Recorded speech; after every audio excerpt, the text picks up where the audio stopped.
Hi, welcome back. In this session, we are going to learn the lab, how to handle the Docker. Okay, and in this GitHub, you can refer the link. We will mention it in the comment section. First of all, we are going to configure the Docker machine, and we are going to install Docker. We are going to configure it, and we are going to download the Docker image, and we are going to spin it with one instance as a container, and then we are going to expose it manually. Okay, this is the first step. After that, we are going to test it from browser whether it is working, because we have executed the command towards internet expose, and we are going to access it. Yes, it's working. Now what we are going to do is we are going to create a Docker file, test Docker file, and in the same, make sure in the same directory index.html file is also available. So you will have Docker file and index.html in the same directory. Then we will build using the Docker file. So now the image is ready. Now we need to push the image to the centralized Docker image repository. So hub.docker.com. Of course, in your project, we will have there is a lot of private repositories available. Even hub.docker.com also supporting private repositories.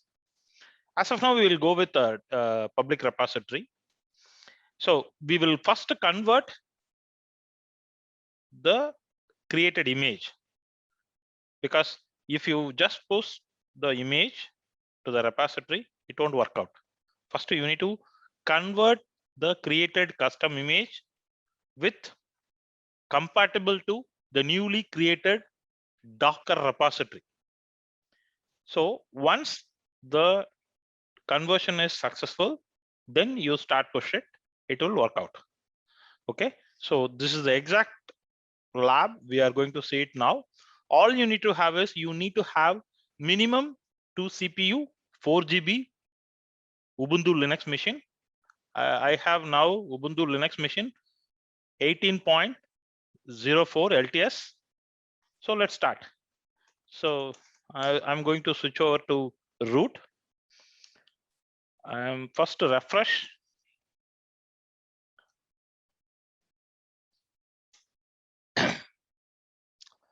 And then I'm going to install a couple of packages. I'm going to install a couple of packages. Yes, I need to install it. And then I'm going to reinitialize the GPG key, add it. Yes, it's okay. Now I want to configure the package repository. Now we are good to start the installation. Before that, we will once again refresh the list. Now we are going to install Docker Community Edition and Docker Community Edition CLI part and Containerd IO package. So let's zoom it. So there is a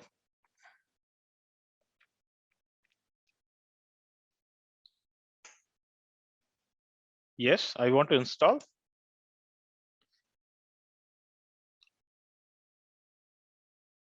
Because the most of my sessions I used to advise you need to first learn manual. Then if you go to automation, it will be easy to correlate, easy to understand. You feel very easy to learn. Okay, people who are going directly to the automation, okay, when comes into troubleshooting or when comes into different project requirements, definitely you will be blank. So now the Docker is installed. We will see Docker pull httpd. So we are downloading the test image from hub.docker.com. We will ensure Docker images. Yes, there is a one HTTPD image got downloaded. We will run this downloaded image as an independent mode. Yes. So Docker. So it started running in the independent mode. So the same way, what we are going to do is we are going to run the same image with exposed to the outside. So we are naming as a Cloud and Loud Web, and exposing to outside port is 8087. Okay, and also we are mapping to the storage. This is your base Linux machine directory, and this is your container directory path. And I need HTTPD, and tag version is 2.4. So let's copy, go here. So HTTPD 2.4, now it's running. Let's check Docker. So it started running and exposed to port 8087. So let us check whether it is working or not. What is the IP address first? So this is my IP address. Go here, port 8087. So there is no root file. The reason is, you remember, we have mapped the root directory, home directory, var temp. So now go back to your step. So create a index.html in the base Linux machine var temp index.html. Since we already mapped, so the container will automatically pick it up. So I'm just creating echo within double quote whatever your own words. So I type, you are now know how to smash it. Of course, the more you learn manual, the more you can smash the automation. Enter. Now go back to your browser, refresh it. See, now the exposed container is working. Now come down. We will create one Docker file, okay, in the same directory. VAM Docker file. So I'm just saving it. Since in this file you mentioned index.html file, you are adding. So which means this directory also should have index.html file, otherwise Docker build will fail. So you can run this as an index.html file. So I'm just mentioned, as I said, within double quote, you can do any word. Okay, I just mentioned something like you are strong in learning, keep going. As I mentioned, the more you fail in your own lab, the more you can learn it. So index.html. So now we can reconfirm. Yes, we have a Docker file. We have an index.html file. So in this Docker file, so now if we execute this Docker file, Docker build, Ubuntu image will be downloaded and the apt update will be initialized, and then Nginx will be installed in Ubuntu image, and index.html will be added. Of course we have, so it exposed to 80 port, and there is a bootstrap also will be added. So now what I'm going to do is Docker build dot enter. So it's getting downloaded fast, and then apt update command is getting initialized. So it will go one by one, and then it will start install Nginx, and then index.html will be added, and then the port 80 will be exposed, and the across persistent boot parameters also will be added. So now if you look at this command Docker images, see, this is your custom image now which you created. Okay, now go back to your step. Now create Docker repo. First of all, you should have hub.docker.com account to do this lab. So I already have Docker Hub. I have my Docker ID is Cloud and Loud. So I'm going for repositories. So I'm going to create a repository called web app. Okay, you can create anything, but make sure it is somewhat meaningful. Public as well as private, you can create. As of now, I'm going with public to make you understand what is happening. So I'm just going to say create. So the moment I created, you see what is my name, Cloud and Loud / web app. See here, I would like to tell you. So if you have web app, say for example, today you want to store it with version 1.0. Version 1.0. Okay, this is a tag.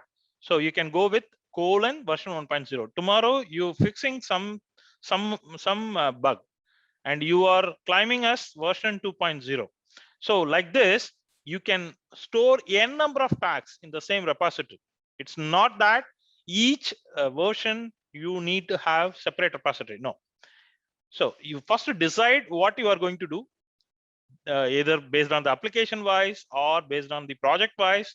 It's up to you. But this can hold n number of version inside one repository. It's not that one repository will hold one version only. Okay, so now we will go back to here, but see here we don't have any image pushed, last pushed never. So I'm going back here. We have the image. We know our repository name. Okay, so now we either you can copy this or through this also. Okay, I am simply copying this to make you to understand. So come here. So now Docker tag. Okay, what is the image ID? This is my image ID. I'm just pasting it. What is my new repository? Cloud and Loud / web app. Okay, suppose if this is going to be version 0.1, okay, then name it as a 0.1 very clearly, or tomorrow after some changes version 0.2. Like this, first you need to convert your custom image to match it with your repository. Okay, now I'm going with version 1.0.1. now to make sure, yes, now everything is correct. So now Docker push Cloud and Loud / web app version 0.1. If you don't mention this tag, automatically will be understood by the functionality is latest. So I'm just pushing it. See, because first it has to, this machine is somewhere, this Linux machine is somewhere. It is trying to log in hub.docker.com to my repository. The repository is public for read, not for write. Write means someone should inform to this machine with the necessary credentials. So Docker login. So I'm logging with my login. So Cloud Loud, enter. I'm giving my credentials. So it got logged in. The same push, now the same command. I'm not changing anything. I'm putting it. See here. Now from this Linux machine, remember this Linux machine is located somewhere in the world. Okay, from this Linux machine, whatever the custom image we created, we take an Ubuntu OS, pure OS image, we installed Nginx, we configured with some index.html file, and then we exposed to port 80. We did some changes and we assumed we converted as a custom image, and now we want to store it in the centralized repository where anyone can pull the same image across the world. Okay, now we will go back to the Docker Hub. I'm going to refresh it. I'm going to refresh it. So it was last pushed never. There was no thing. See here, 0.1 got pushed. So we'll do one thing. Docker images. So we will to make you to understand more. Okay. Again, I'm going to say version 0.2. Okay. The same image. See here, Docker images, but we haven't changed anything. But to make you to understand the logic. Okay. So now we have 0.2. Assume in real time there is some changes. We have changed some tag name, and I'm going to push it.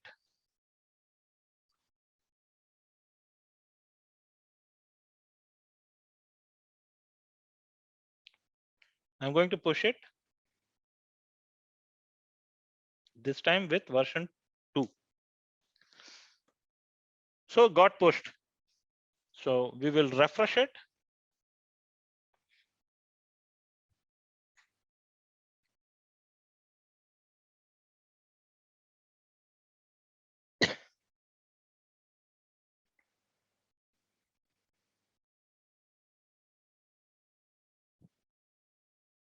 Because the SH digest ID is same. So this is how you need to keep change and push it, but make sure each changes the tag name should be different, and make sure your README file in your repository, that means Docker repository, or Azure means Azure Container Repository registry. So you need to have a proper comments or documentation somewhere to represent what changes on particular version, which will be easy for everyone who are going to handle this infrastructure. Okay, so now go back to the steps. So we have pushed the image after we created, and then we will do one small exercise also, Docker images. So if you remove all these images, okay, now even if you have a different Linux machine, you try Docker pull, okay, cloud unload / web app version 0.1, because it's made available in the public. So anyone can download from any machine which is having the internet access. Okay, thanks for your time.